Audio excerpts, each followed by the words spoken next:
Good evening. I am John Sherman. I'm Dean of the Bush School of Government and Public Service, and I want to welcome you to a very special evening tonight. We know about Earl Rudder. We see the complex that bears his name. We see the statue of him in the courtyard there. We know what he did for this university as president in the mid-60s, and we also know about he was a general and a war hero. But what we're going to learn about tonight is what he did at one of the most consequential moments of human history on D-Day as the Allies kicked in the door of Fortress Europe to put the Nazis back on their heels and start the liberation of Europe.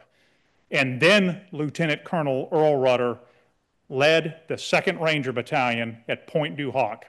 We're going to hear from an expert historian tonight, Mr. Alex Kershaw, who we'll introduce here in just a minute. And we're going to learn about exactly what Colonel Rudder at the time did at Normandy at this consequential battle and showing what true Aggie leadership looks like at the decisive moment of battle. But I first want to say some thank yous.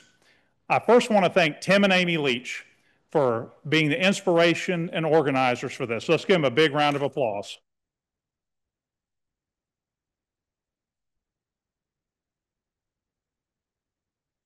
We also have some other special guests here.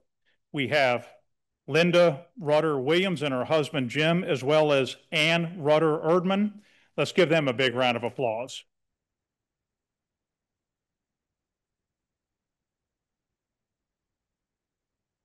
We just found out they're going to be donating some of General Rudder's letters to the Cushing Library to assist in research about the correspondence that General Rudder had with his wife during World War II. And as a history major here, I can tell you that's going to get a lot of use. So thank you for that. We're going to recognize some leadership and former leadership here. General Mark Welsh and his wife, Betty. Let's give him a big round of applause. Give him at you.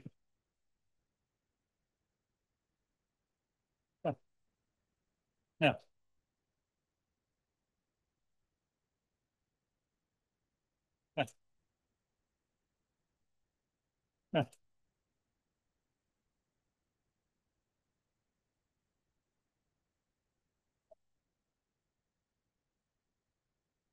We're also joined tonight by Secretary Andy Card and his wonderful wife, Reverend Kathleen Card.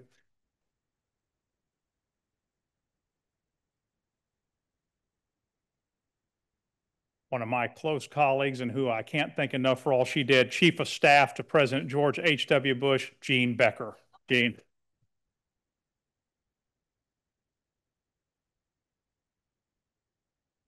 We tonight are also joined by Dr. Chuck Herman and his wife, Dr. Lorraine Eden, who were the original, even before there was a dean, the lead for the Bush School. Let's give them a big round of applause.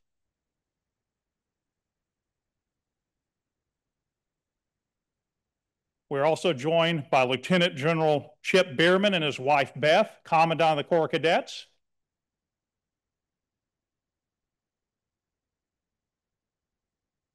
And we are joined tonight by not only the Corps Commander, many cadets, and the Fighting Texas Aggie Rudder's Rangers. Let's give them a big round of applause.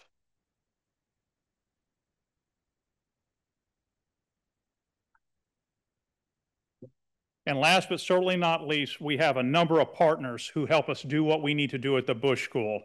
I want to first thank Alice Yates, CEO of the George and Barbara Bush Foundation. Alice, you and your team rocked it today on the dedication ceremony for the James A. Baker Pavilion. Congratulations. We are also joined by Dawn Hammett, the head of the Bush Library, and her husband, Rob.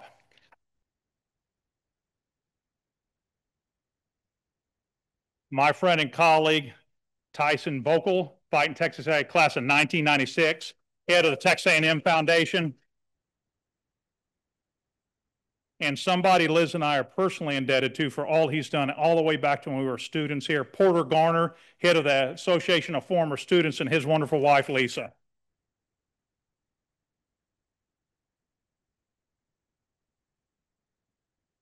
So thank you all. There's many other friends and leaders and others here, and I'm so glad to see and members of the community and others here and faculty from the Bush School and students. So before we get started, I'm going to show you a short 2-minute film here that was made by U.S. Army Special Operations Command on the anniversary of D-Day this year, which will set the scene for you about what we're going to be talking about today. Roll the film.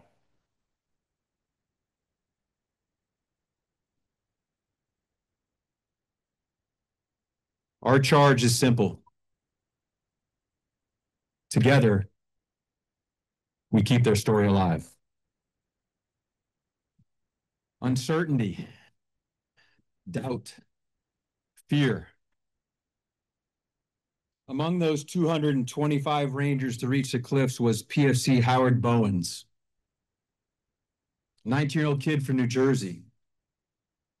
His parents, John and Maud, were proud of their son, Howard. He wasn't just a Ranger. He was a volunteer. On the eve of execution, Colonel Rudder made a tough call. He relieved the officer assigned the mission whose doubt had begun to poison the formation. Rudder understood that fear left unchecked multiplies, and that the power of one man's resolve can anchor an entire mission. So he took command. 81 years ago today, Colonel Rudder and his 225 Rangers were handed an impossible mission.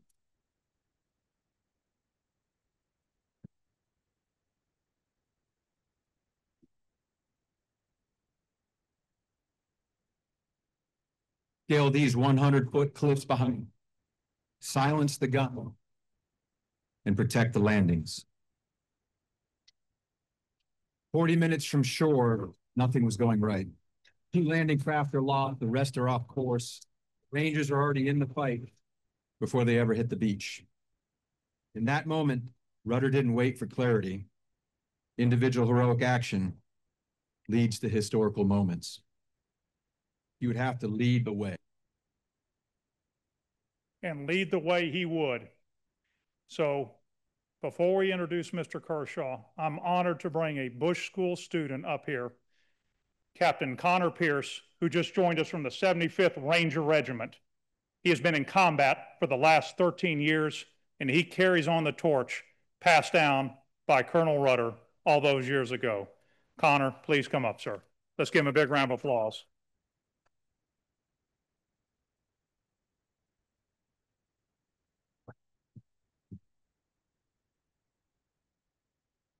Howdy. Good evening. Rangers lead the way. My name is Captain Connor Pierce. I'm a first-year Master of International Affairs student under the National Security and Diplomacy track. What an honor it is to be here with you today to hear about the legacy of General Rudder. Before I complete my remarks and hand it off to Mr. Kershaw, I just want to thank a few people as well. Mr. Tim and Amy Leach, thank you again for putting on such a wonderful event. Your ideals of preserving legacy, displaying leadership, and living the core values is evident in tonight's event. Dean Sherman, sir, thank you for the opportunity to be up here. What an honor it is to not only wear this uniform, but to represent this school. And thank you tonight for hosting the event. And then lastly, Mr. Kershaw, thanks for being with us. Really enjoyed our talk earlier today, and we're looking forward to hearing more about General Rudder. The Ranger Creed, originally written by Command Sergeant Major Neil Gentry in 1974, traces its roots back to past Rangers, their incredible and heroic efforts, and the legacy they left behind. The Creed serves as a moral and ethical guide, embodying the spirit of the Ranger and binding them through their loyalty. The second stanza of the Ranger Creed, acknowledging the fact that a Ranger is a more elite soldier who arrives at the cutting edge of battle by land, sea, or air. I accept the fact that as a Ranger, my country expects me to move further, faster, and fight harder than any other soldier. Colonel Rudder at the time led a group of uncommon men, some at the same age as the Rudder's Rangers you see sitting in this very auditorium, to accomplish a daring and seemingly impossible task, to seize Point du Hoc and follow on objectives. 225 Rangers from 2nd Ranger Battalion volunteered and assaulted the beaches that day. Less than a few days later, less than 75% of that Ranger force remained fit for duty. Rudder's Rangers gave 100% and then some. Fifth stanza of the Ranger Creed. Energetically will I meet the enemies of my country. I shall defeat them on the field of battle, for I'm better trained and will fight with all my might. Surrender is not a Ranger word. I would never leave a fallen comrade to fall into the hands of the enemy, and under no circumstances will I ever embarrass my country. Rudder's Rangers and the intestinal fortitude displayed on D-Day remains a guiding light for past, present, and future Rangers that operate globally. His influence, heroism, and legacy lives on in today's Ranger Regiment. Today's Rangers are the Army's elite direct action unit. They are called upon as the unit of action to execute U.S. policies and strategic objectives when the stakes are high. We're ready to meet our nation's adversaries at any place, at any time, and under any circumstances. You will find every Ranger greets another with "A Rangers Lead the Way." It's a testament and great reminder to the actions of Rangers on D-Day. I'd like to now introduce our speaker for tonight's event, Mr. Alex Kershaw. Mr. Kershaw is an Oxford University graduate. He's a New York Times bestselling author of 12 books. He's a renowned journalist of over 30 years with publications in the New York Times, Wall Street Journal, the Financial Times, and the Guardian, just to name a few. He is the resident historian at the National World War II Memorial and currently is conducting research as he prepares to write his next book. Please join me in welcoming Mr. Kershaw to the stage with a round of applause.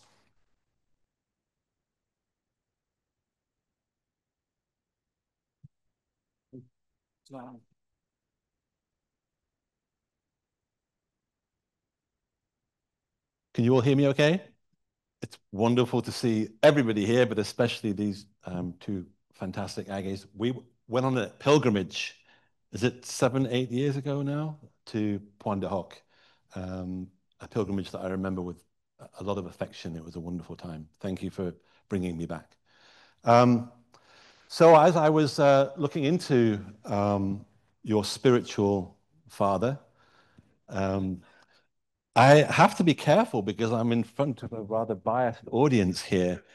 And it's only too easy to slip into superlatives and hyperbole about a man like a warrior, a righteous warrior, I would say, like Earl Rudder. Perhaps you could describe him as a unicorn, someone that comes along once in a generation, someone so exceptional that it's very hard to compare him to us mere mortals.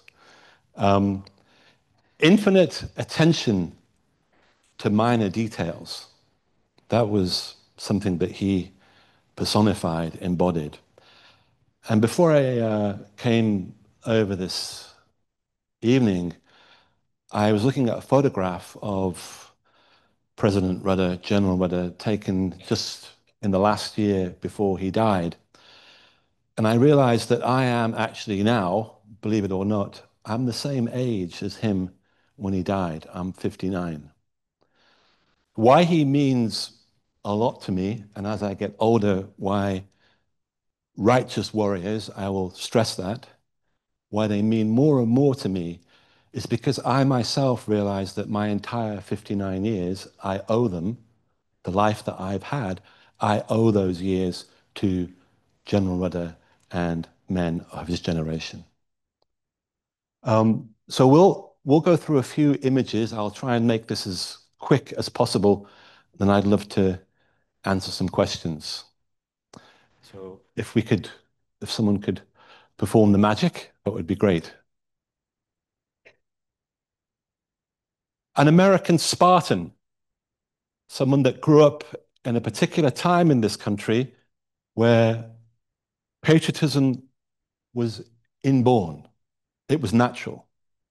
Someone that grew up with a set of values that were particularly Texan, particularly rural, and of his time. But I say Spartan because he was a warrior scholar.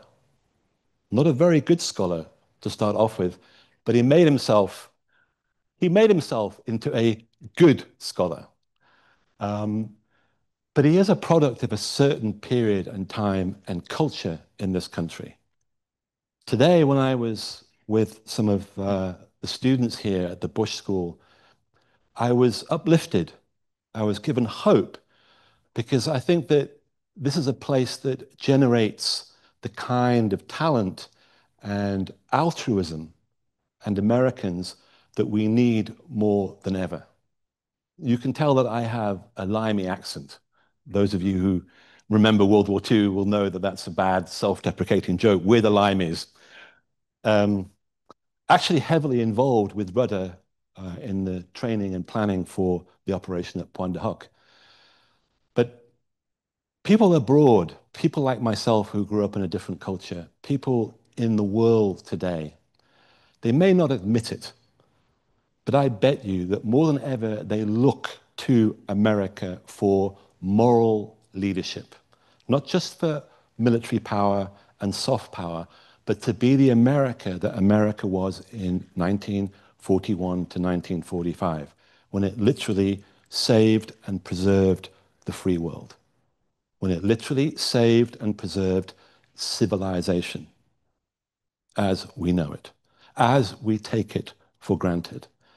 So I think being here has inspired me, has made me feel really good about the fact that this country is still producing public servants. Rudder epitomized three things growing up in rural, poverty-stricken Texas, a place where he didn't even have electricity in his home or a refrigerator until he was 15.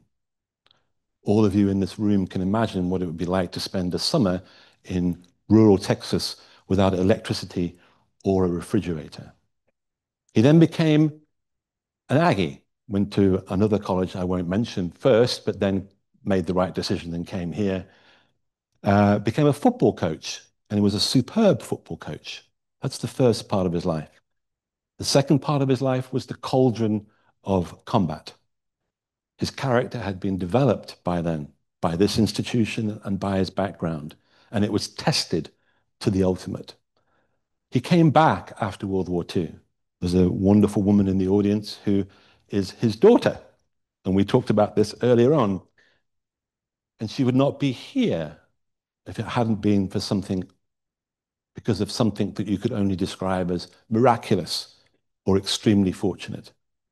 That he lived after the 6th and 7th and 8th of June, all the way through to the 8th of May, 1945, means that he was extremely lucky. And we often forget that when we talk about people like Audie Murphy, these incredible warriors that were highly decorated. We often forget that they are outliers in the game of fate.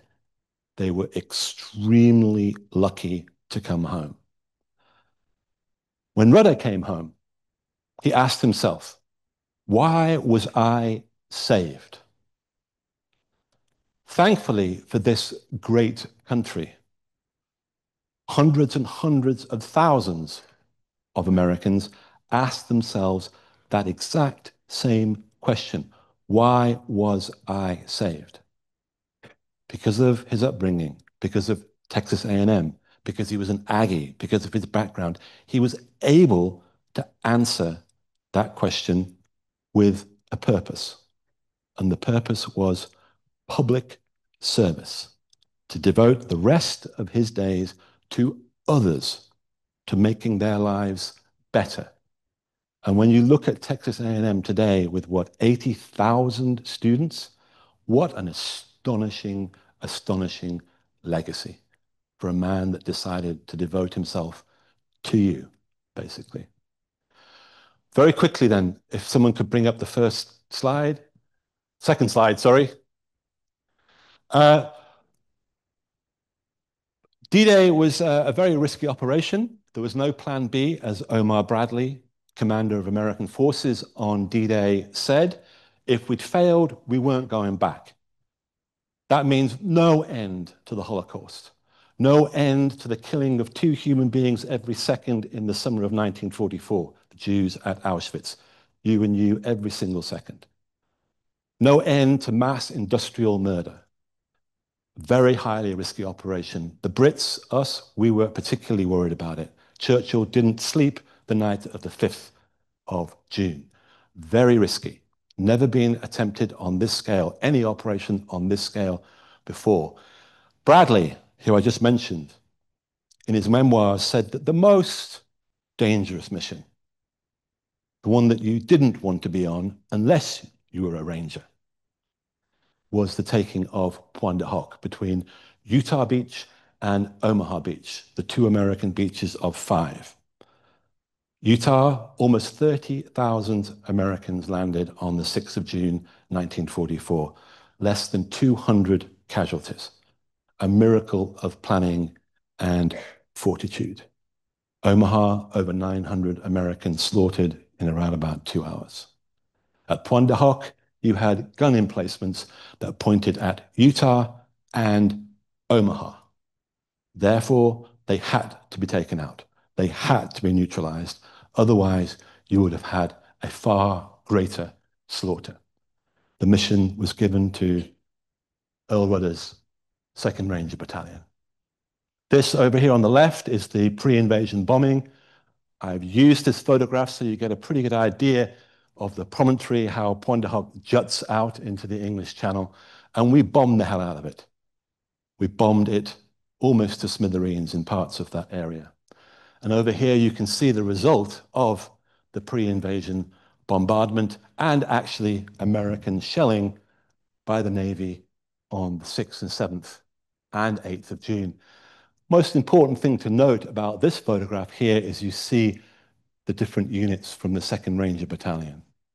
In the initial plan, Rudder was actually not going to lead the 2nd Ranger Battalion. As we mentioned earlier on in the video, he replaced Little, the battalion commander, at the 11th hour.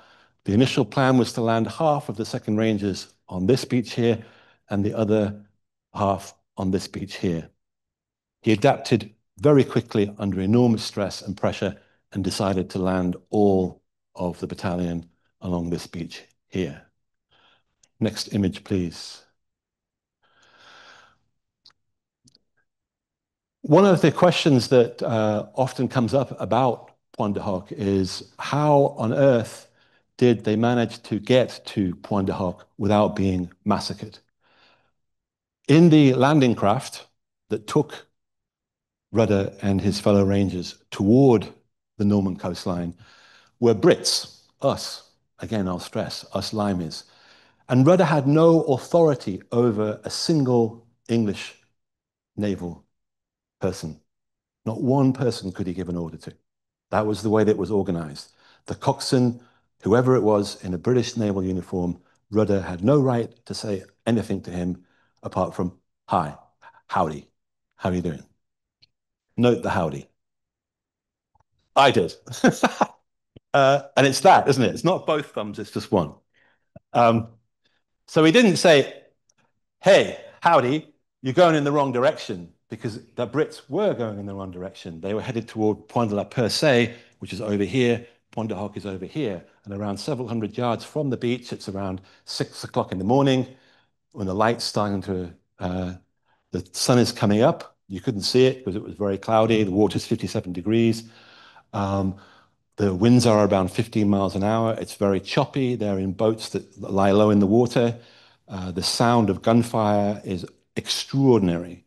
Many men couldn't actually hear themselves think. They couldn't hear people shouting close beside them, even in their ear when they got very close. It's the constant thunder of artillery.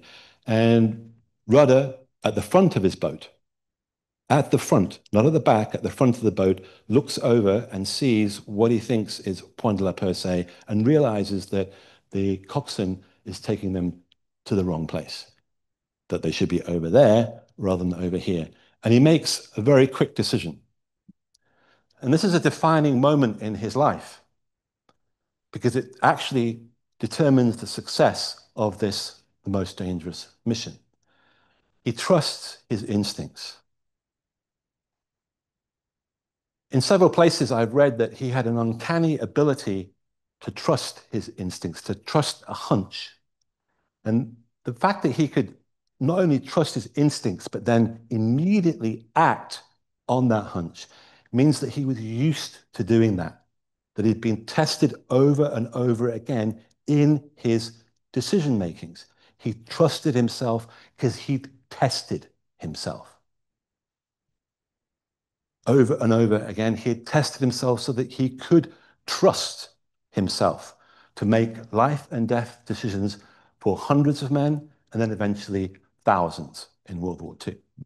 And so he redirects the Rangers towards Juan de Hoc, and here you see what they saw when they came ashore. Very important point I'm going to make now. 225 guys. He's the first man out of the first boat. That is the pure definition of leadership. First man, first boat. He led the way, absolutely. And they come across this monumental pile of broken down cliff face. And he makes another decision, a key decision that all effective leaders should make. Take advantage of what's right here now in front of you. Adapt quickly and maximize your advantage. And so they didn't have to climb up ropes 90 feet. 30, 40 feet of that climb had already been accommodated with this pile of rubble here. Next image, please. How do you kill? What is done to you when you do kill? Do you carry the moral wound for the rest of your life when you take another life? How do you train men, young men who look exactly like the enemy, that read the same Bible, whose uncles, perhaps parents, even siblings are German, and you have to kill them? And you have to kill as many as you possibly can, as quickly as you possibly can, and in certain situations, show absolutely no mercy unless they have their hands in the air. You train and you train and you train, and you hope that your men will have a shred of intelligence and intellect left. But most importantly, you hope that they will be automatons, robotic in their actions, so that when the bullets start flying, when their best buddy ends up as hamburger all over your face or the stock of your rifle, you don't panic, you don't break down. You carry on, and you keep acting, doing, deciding, killing, defending, fighting. That comes from an immense amount of training, an infinite attention to detail. And it also comes from creating a spirit, an esprit de corps that has to be second to none. This is an immense underappreciated talent, to create a team of 225 men who will willingly die for anybody in their team. The last words that Rudder spoke when he was addressing his men on the eve of D-Day were gentle. They were reassuring. Is there any better way to die than to die for your country? And not one of the 225 men that would willingly do whatever he asked, like that, had any doubt that yes, they would die for their country, but first they would die for the person right beside them. It was an immense team effort. We'll move on to the next picture, please. One of the soldiers, Len Lamel, who actually found the guns that were hidden at Pointe du Hoc, he said, we were like a football team. And I could be simplistic, I could be cliched and overextend the analogy to a football team. But let's not forget, he was a superb football coach. He was a very good football coach. Lost a lot of games at first, but in his third season as a college coach, won most of them.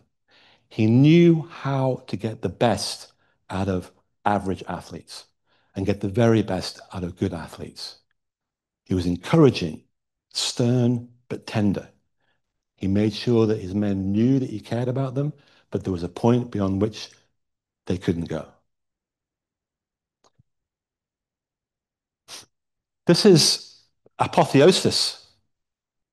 If he is a righteous warrior, if he is your spiritual father, perhaps not a god, but the Greeks would talk differently, certainly the Romans, about a man of his stature, then surely this is his moment of what I would describe as sublime apotheosis, the peak of his existence. This is taken on the afternoon of the 7th of June, 1944, and I detect something of a wry smile on this man's face. And yet, from the 225 men he landed with at 7 o'clock in the morning the day before, there are less than 90 who can stand and fight. And he has no idea if he's going to be rescued or reinforced, or where the Germans are, or how many there are, or whether his men will be resupplied, or what the hell will happen even in a couple of seconds' time. And yet he is calm, confident in the moment. Only that moment counts. A picture of a supreme warrior and leader at his very finest. Next image, please. By the way, before we move on to the next picture, I need to add that he sent this photograph of himself to his wife, and he said, this is an important photograph. And I was carrying so much kit, I had so much equipment on me that I could have weighed down a horse. So much equipment with him. So we have to stress again that the operation at Pointe du Hoc was extremely risky, but these guys were lightly armed. He carried that much kit because there was no guarantee that he would receive any more. That's what he's got to live with, to fight with, and lead with. And so he carries it on himself. Next image, please.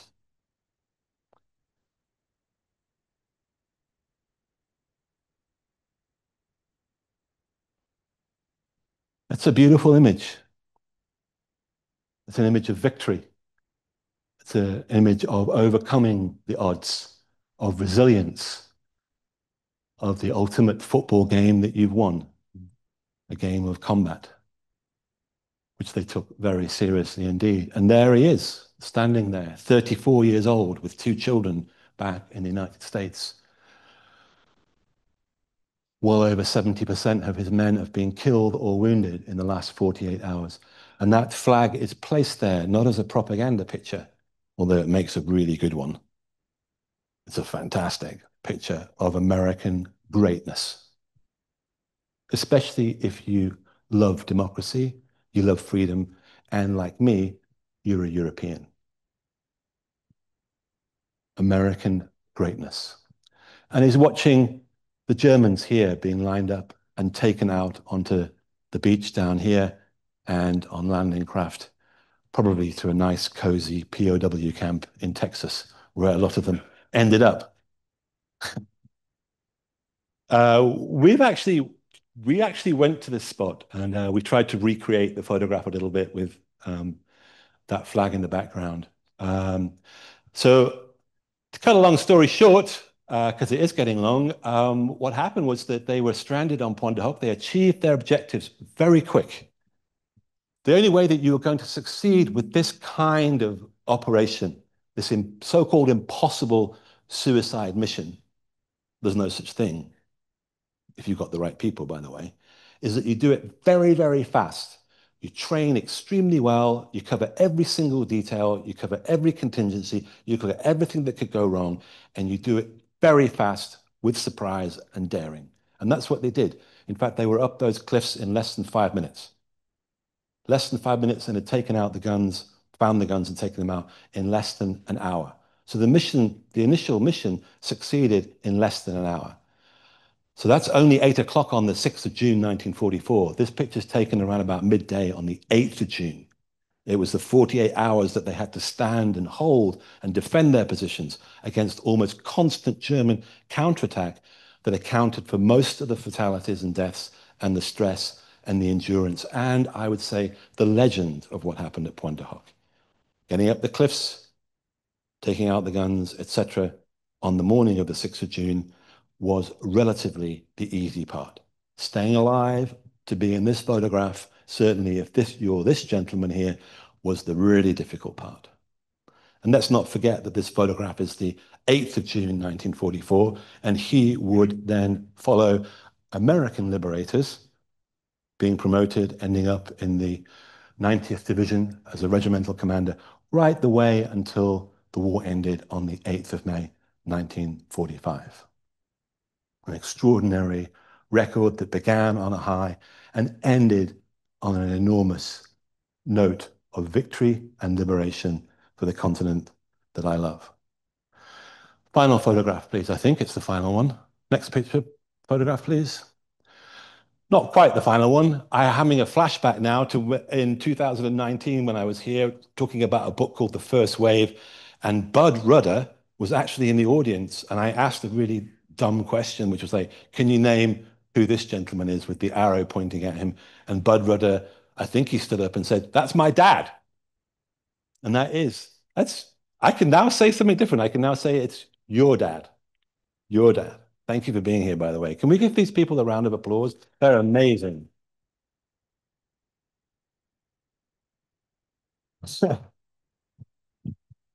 I want your genes, okay? If I have a extremely expensive. But there he is. And you know what I thought about this when I looked at the image, I thought, this is kind of like the end of a Aggies game when you've won. I know it's hard to remember the last time. No, that was a very bad joke. Sorry. You're having a great season this season, aren't you? I think. But look at the camaraderie, look at the smiles, look at the way that their bodies are kind of not tense, but kind of relaxed. This is victory. It's almost like there's the head coach. He was the head coach. He was the ultimate head coach with his boys on Kyle Field, a place that's much more than concrete and metal. That's not bad, is it, from a Limey? Much more than concrete and metal. But there he is with the team. He had the ultimate game plan. And just want to stress this, that if you have a great team, fantastic team, you have this team over here, and you're given an amazing game plan, and you're trained to the point where you can't even stand up most of the time, you don't know where the hell you are, but you are supremely trained, then a good coach, a good commander just has to stand there and egg you on every now and again. You've got the game already. You've got the plays. You just encourage, encourage, encourage. Push a little bit. But it's you guys that get it done. And that's exactly what happened at Pointe du Hoc. And here he is, the winningest coach of World War II. Absolutely. Last photograph, please. And there he is. I don't know what year this was taken. I do know that he is the most impactful, influential president, leader of this fantastic, unique institution. I don't know anywhere else in the world that has 80,000 students, many of them being imbued with the idea of actually finding a cause greater than themselves. And I'll end with this. I not only went to Omaha Beach and Pointe du Hoc with Tim and Amy and other Aggies, but I've also been there with the daughter of one of the last Medal of Honor recipients from World War II, a guy called Michael Daly. He received the Medal of Honor while liberating the Heart of Darkness, Nuremberg, on the 17th of April, 1945. And he came back from the war, he was traumatized. He drank a lot, got into fistfights, and looked for a cause, he said in an interview, that was as great as the one that I believed in my core during World War II when I was a 20-year-old infantry commander, company commander. 200 of you, and he's 20 years old. I never in my life, he said, found something that made me feel prouder to be an American, that made me more aware of what America is and should be and could be. Men from all different backgrounds across this amazing nation committed to a cause that was far bigger than themselves. And late in his life, Michael Daly said, what this man here, this Titan, actually lived after the war. Daly said, you have to find a cause greater than your ego, greater than yourself. That's the only path to contentment. Purpose. Finding a purpose. He came back, he was saved for a purpose. And I'm looking at it right now. An amazing institution with a great, awesome, kick-ass spiritual father. Thank you very much for listening to me.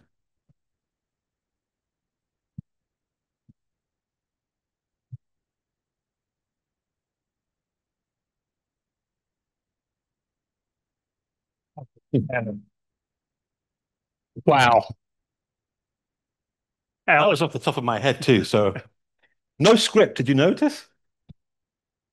Not a single, not a drink either, not a drink either. So That was some loud laughter at the front here. Anyway, sorry. Carry on. That was so motivational. Thank you for sharing all that with us. So our audience and attendees pre-submitted some questions. You hit on a couple things here already, so I'm going to do a little bit of a blended option here. I hope it's okay. Yep. Now, you have you're showing General Rudder when he was President Rudder here at Texas A&M decades ago. But if he were here with us tonight and looking out upon the wonderful people here, and especially the cadets in uniform, many of whom are going to commission into our armed services, what advice do you think you would have for them as they're about to set off on their own careers to give back and to serve this nation? That's a really difficult question because I don't know the answer to that. I really don't, and I wouldn't presume to step into his mind. I think that he was always very much about, as I mentioned before, purpose. I think that he would stress that you have to dedicate yourself to something. You have to dedicate, and I think he was an example of the reason why he was such a powerful example to his men and to the community here is because when he chose to do something, he gave it everything. It wasn't 90%, it wasn't 80%, it was 100%. And that was from when he was when he was a child. If he chose to do something, he gave it his all. So I think that would be my advice, speaking with my spiritual mentor here, is that if you choose to do something, give it everything, and it won't disappoint you. It'll pay back in some way, spiritually, economically. It will come back. So that would be my advice. Thank you. And you know, one thing that's I'm the last person you should ask for advice, by the way. Really. We've heard a lot about his character, about his leadership. So I'm going to give you another one here that you talked it early in your remarks about his infinite attention to the most minor details. And I think Captain Pierce, serving in the Ranger Regiment, would know exactly what that means as they're rehearsing for missions and so on. What other perhaps little, I don't say little known facts, but from your research, what did he do as a leader? You talk about running the plays over and over again, so to speak, so they could get those ladders and ropes in place and they could, Lynn Lamel and the rest of those heroes could run it in their sleep. Tell us a little more about some of the maybe lesser known facts about how he operated as a commander.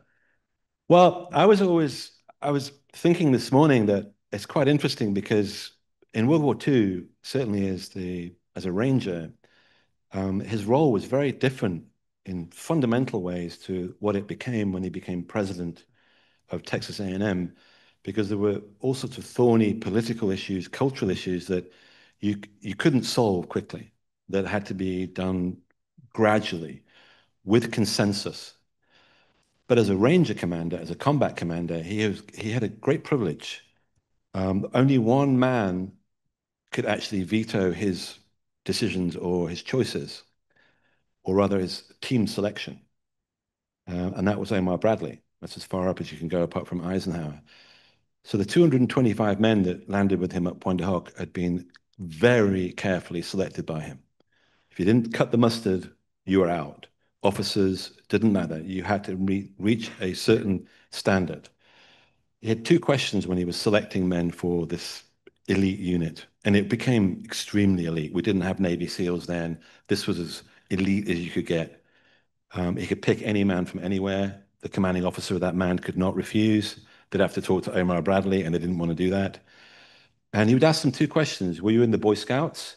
And what sport did you play? He wanted Boy Scouts that played no pad football, basically. We play that all the time, by the way. It's called rugby. And I hear that a lot of American women are really good at it. Yeah. I want to challenge him here. So he got to select, and he was very rigorous in his selection, very fair. If you couldn't cut it, if you didn't reach his standards, which are very high, he would just get rid of you. And there would be no hard feeling. He wouldn't cuss you out. It'd just be like, sorry, you're not good enough, and we need the very best. So that was one thing that he did. I can't stress enough, and many people in the room will probably agree with me, that calmness under extreme stress is the most important quality you can have in the moment of action, of combat, on a mission. You have to remain as calm outwardly as you possibly can be, because fear is contagious. It's really contagious when people start dying in large numbers. And the situation for all but an hour or so at Pointe du Hoc, from 8 o'clock, 9 o'clock in the morning on the 6th of June, for another 50 hours, was extremely perilous. There was no certainty to how this was going to end up. If you were rational and you stepped back from the situation, you would think that everybody's going to die. And in fact, a couple of eyewitnesses, a couple of testimonies that I read recently were exactly that. There was a journalist there from Stars and Stripes that thought it was a miracle that anybody would live. One of his officers thought to himself, there's no way we're going to get out of this.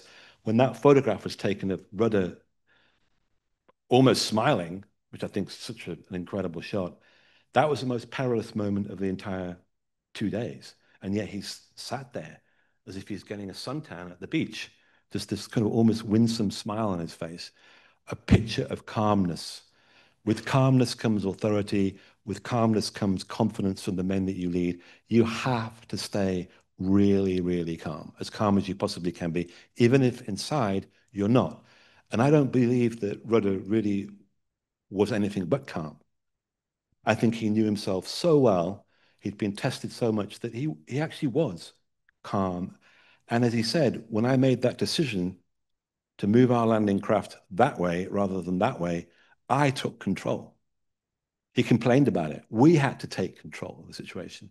And I think this is another difference between good leaders and bad leaders, is that good leaders step in when it's needed and they take charge.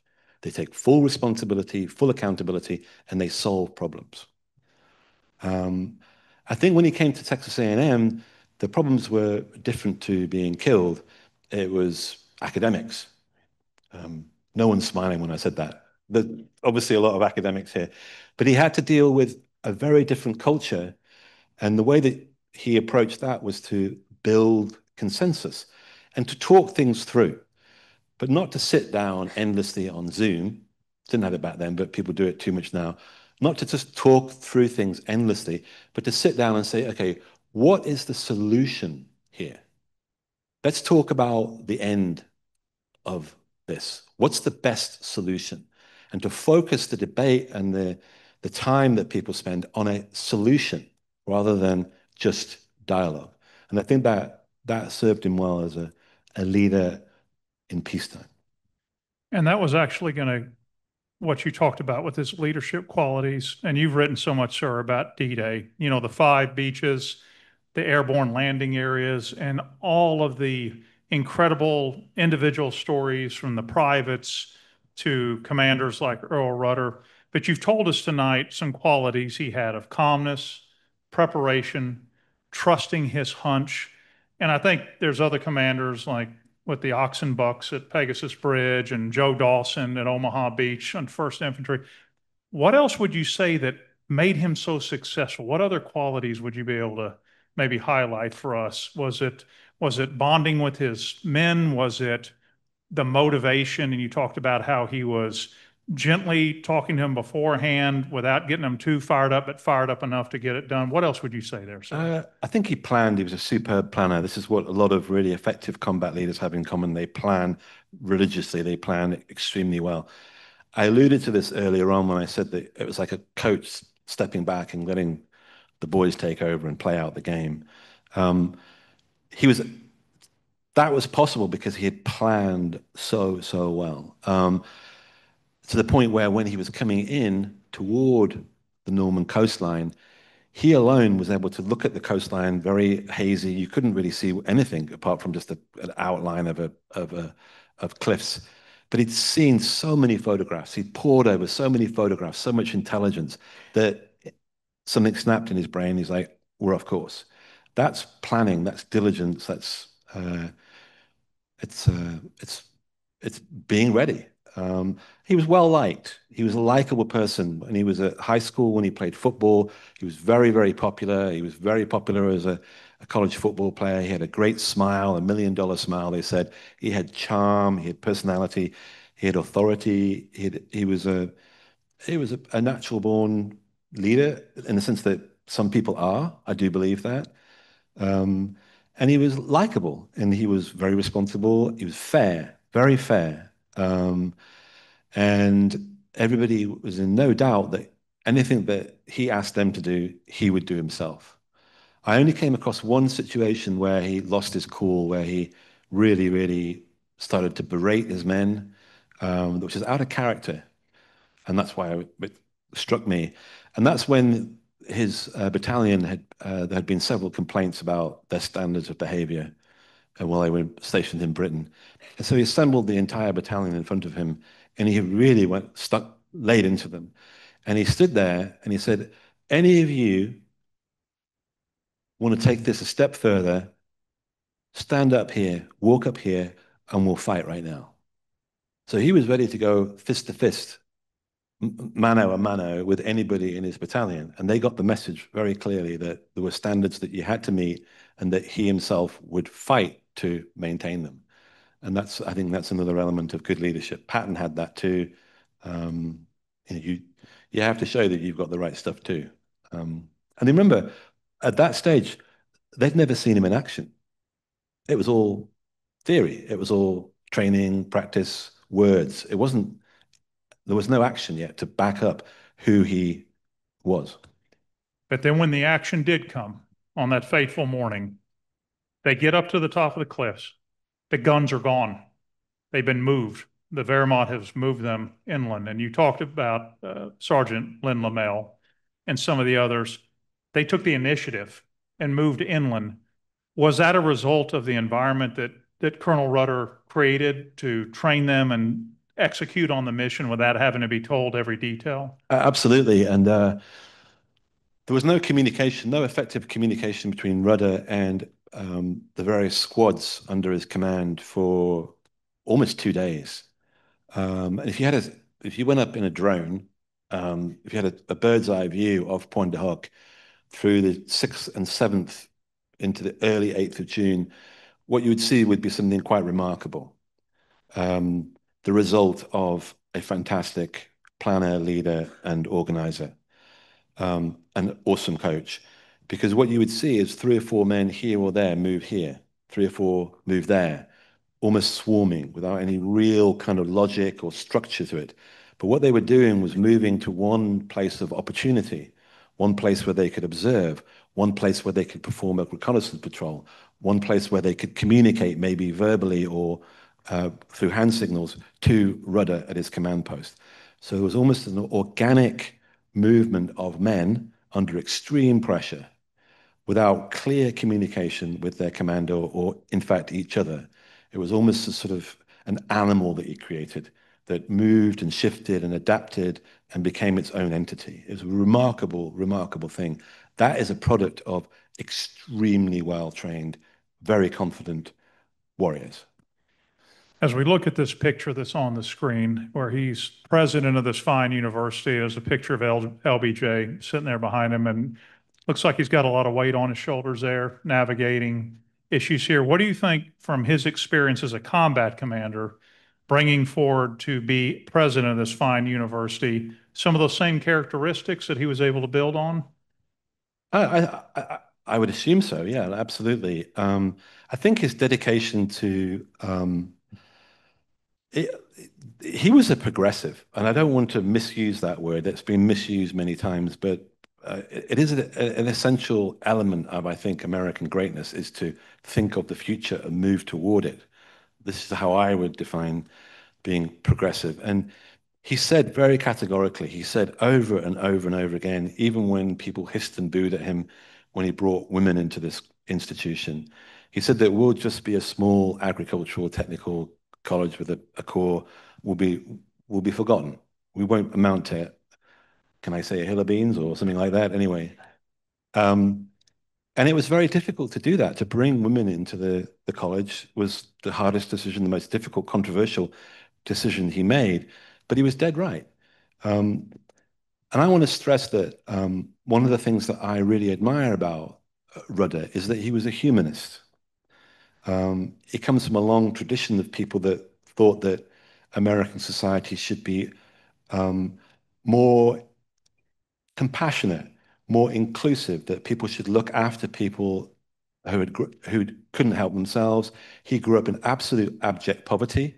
He saw the conditions of people that were really, really desperate in Europe at the end of World War II.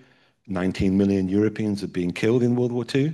19 million, over 10 million refugees. He saw the results of the Holocaust. He saw a ruined Europe, and he saw the abominable conditions that many Europeans lived in. And he thought that America could do better than that, and that education was the main way to better people's lives, that education should be accessible to everybody.